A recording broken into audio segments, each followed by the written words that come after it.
Alright guys, I am back with my review of TNA Impact Wrestling for February 27th, 2014. And the show starts off with Gunner looking for James Storm. He's pissed off. He's searching everywhere in the back for him. Then MVP comes out for the contract signing between Joe and Magnus. And he says the lockdown match is going to be Joe's rules, which is basically a submission match. He says the only way you can win is by submission, tap out, or knockout. But submission and tap out are the same thing, so he kind of fucked up here. But they both agree, they sign the contract. Then Magnus gets in Joe's face, and he says, "What are you going to do, Joe? You're just going to stand there breathing that dog breath in my face?" And Joe attacks him, he beats him down, the officials and everybody run out and pull Joe off of Magnus. Then we find out that the Wolves won the tag titles from the Bromans at a house show in West Virginia. And first of all, let me just say that I'm surprised they put the tag titles on the Wolves this soon. And I know they're the best tag team they have. I like Bad Influence, but the Wolves are a better tag team overall.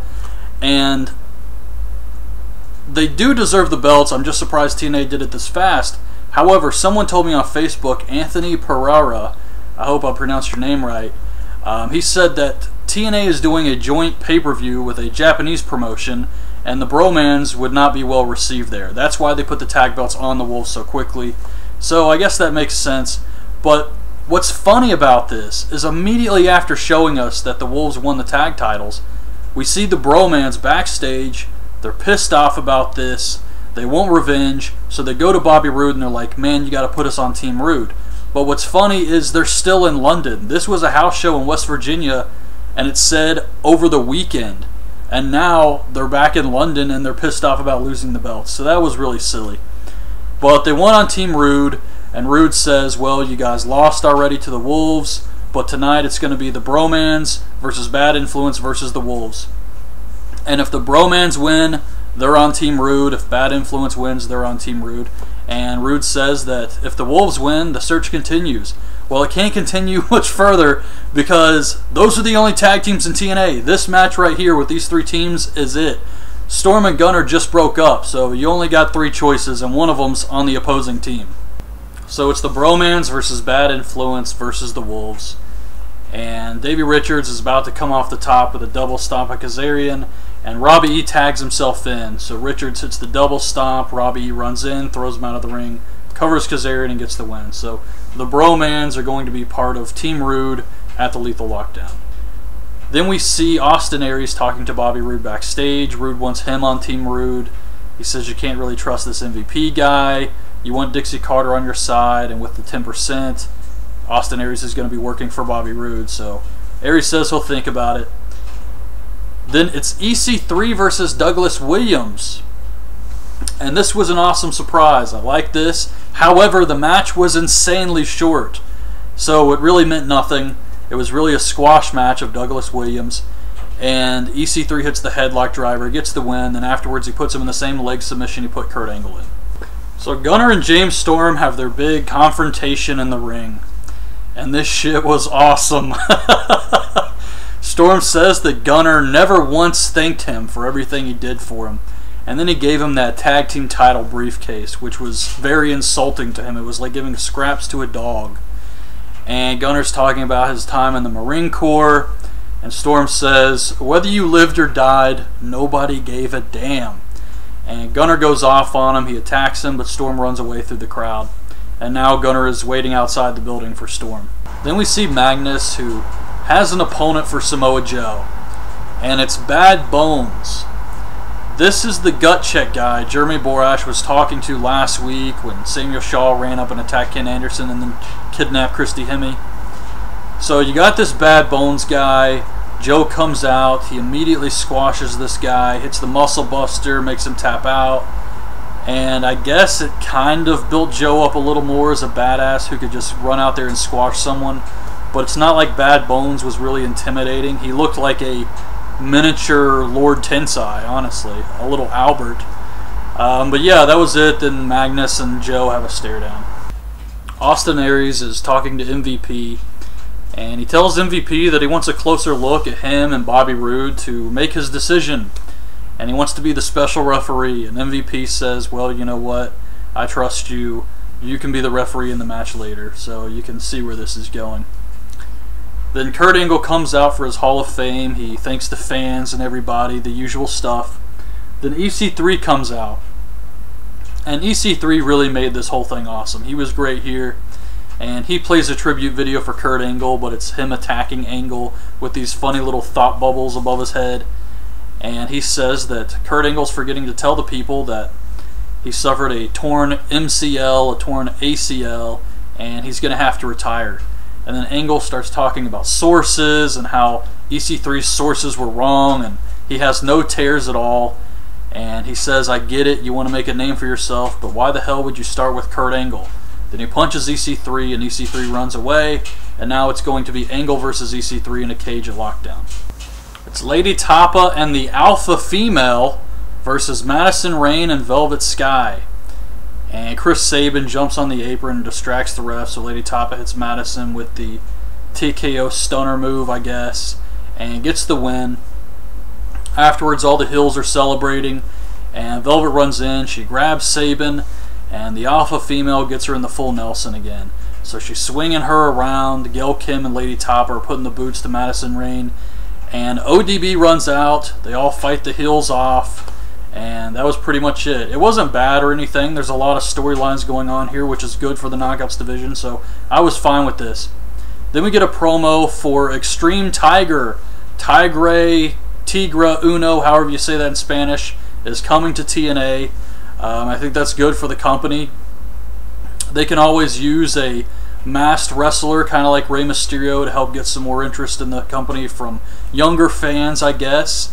We'll see how well that works out if they use the guy properly. I remember when they tried to turn Amazing Red into some, I can't remember his name, it was a luchador gimmick. It was very short-lived. I think he had like 2 matches. That was really sad, but yeah, they really tried it with him, and then you had Suicide and Curryman, Shark Boy, and Shark Boy is still over when he comes out, so it can work if done properly. I had to look it up on Wikipedia, but it's Sangriento. That was the luchador guy that Amazing Red was playing. So anyways, Samuel Shaw comes out, and he wants to talk to Christy Hemme. This guy reminds me of Crispin Glover a lot, especially in that Charlie's Angels movie.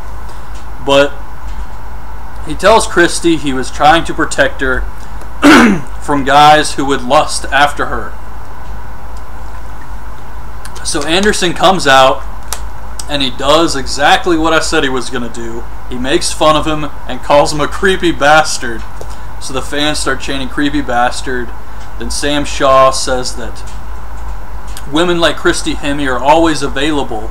So she slaps him, he grabs her, Anderson gets in the ring, he throws Christy Hemme at him, and then he chokes out Anderson. He's got him in that move, he's holding him, and Anderson's face is turning all red. He's trying to attack him, but he's just like, he's trying to hit him with the hand that's tied up, but he could easily just use the other hand and just punch him in the ribs or something. Like, he doesn't even try to use the other arm. So he's tied up like this, and he's just like, oh, it was so bad. We see another Dumb Willow video. This time they have some really cheap Halloween skeletons in the video with him, and he's twirling his umbrella. We love, we hate, we die, or some shit he says. Then Gunner and James Storm are fighting in the parking lot, and it gets broken up, of course. But this is actually a good storyline, so I am interested in their match at Lockdown. Eric Young is talking about Abyss, and he says that he hopes he gets the help that he needs. Then it's MVP versus Bobby Roode with Austin Aries as the special referee, and Aries turns on MVP. He elbows him, then Roode hits the Roode bomb and gets the win. So Aries joins Team Roode here, and that was the end of the show. And I thought it was an okay show. I wouldn't say it was really great or anything like that. It was your average TNA. I like the stuff with Gunner and James Storm. That was probably my favorite thing on this show. Storm did a hell of a job at that promo, and saying no one cared if Gunner lived or died. That was pretty intense. And they've actually been able to get me interested in their feud, which for a long time I wasn't. I mean, they were like butting heads, not really getting along, then they were friends again, but it was all a setup for Storm. So they really pulled this thing out. Then we had Samuel Shaw, which didn't do nearly as bad as I expected. I actually thought that was pretty decent. And some of the matches were okay on this show. I kind of expected more out of the triple threat tag team match. The EC3 squash match, and then you had Samoa Joe have a squash match. That was a little too much for me. I would rather just have like another really good match than those two squash matches.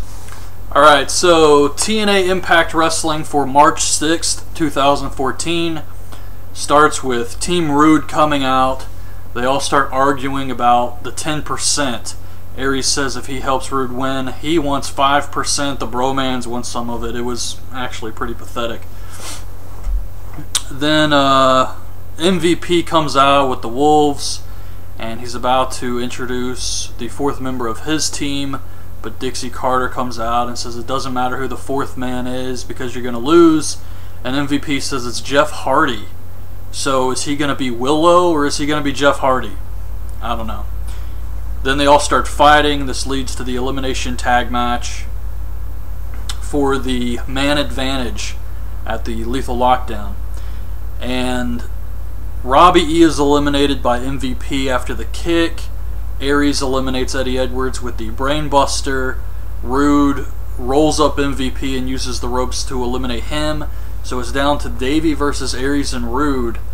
And Aries brings in a chair and just starts attacking Davey Richards' shoulder. So the bell rings. They take Davey to the back. And the whole night they're doing this thing where Davey Richards, he's got this injured shoulder, but he still has to go out there so that they can win the match because Earl Hebner says they've got an hour to do Davey Richards versus Bobby Roode, or Team Roode automatically wins. I know, it's ridiculous. So instead of just winning the match by disqualification, he has to go back out there and face Bobby Roode again. But if Roode was the legal man and Aries hit Richards with a chair, wouldn't that disqualify Roode? I don't know. Whole thing's crazy. It's Samuel Shaw versus Eric Young. And Ken Anderson comes out to introduce Eric Young. And the match itself was very basic. Very simple match here. Eventually Samuel Shaw throws some hot tea in Eric Young's face. And then he attacks Anderson and chokes him out again.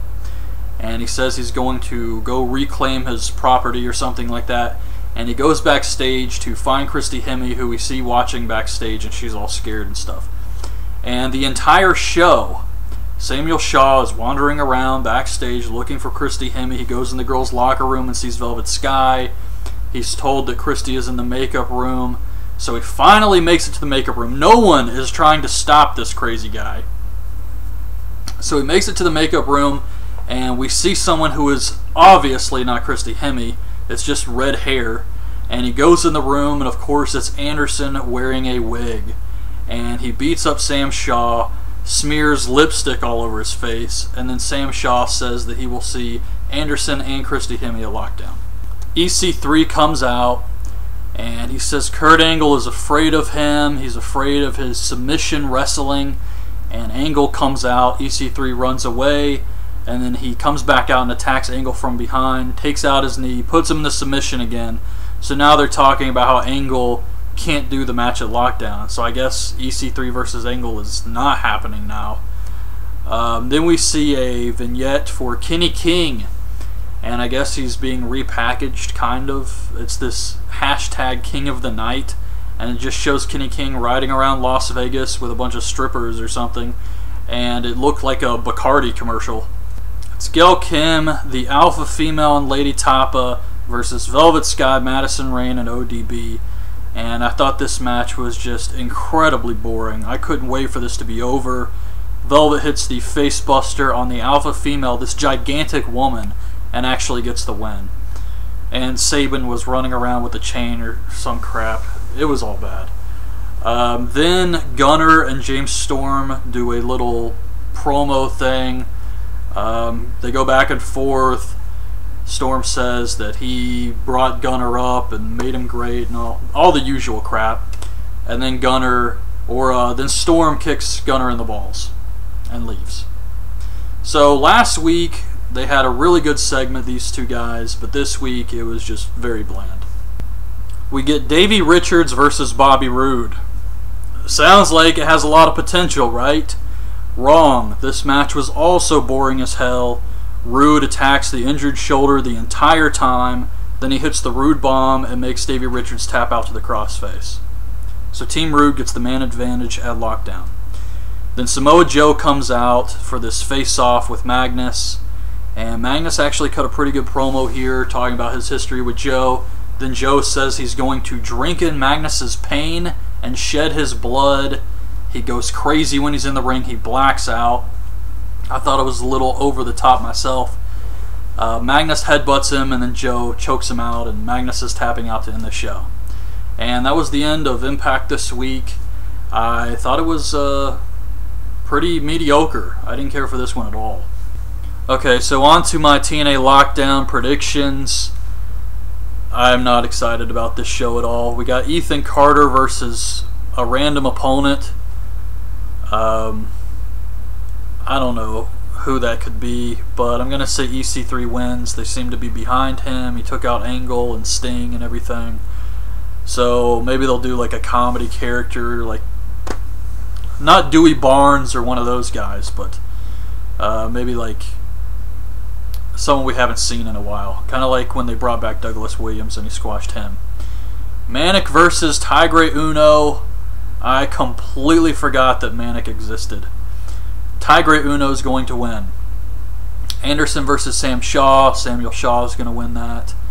Then we have the Great Muta, Sonata, and Nakano from Wrestle 1 versus Bad Influence and Chris Sabin for Team TNA. And Team TNA should put their guys over here. They should have Bad Influence and Sabin win. But being TNA, I don't know if that's going to happen. But I'm going to say Bad Influence and Sabin win by cheating. They're going to cheat and somehow beat these baby faces.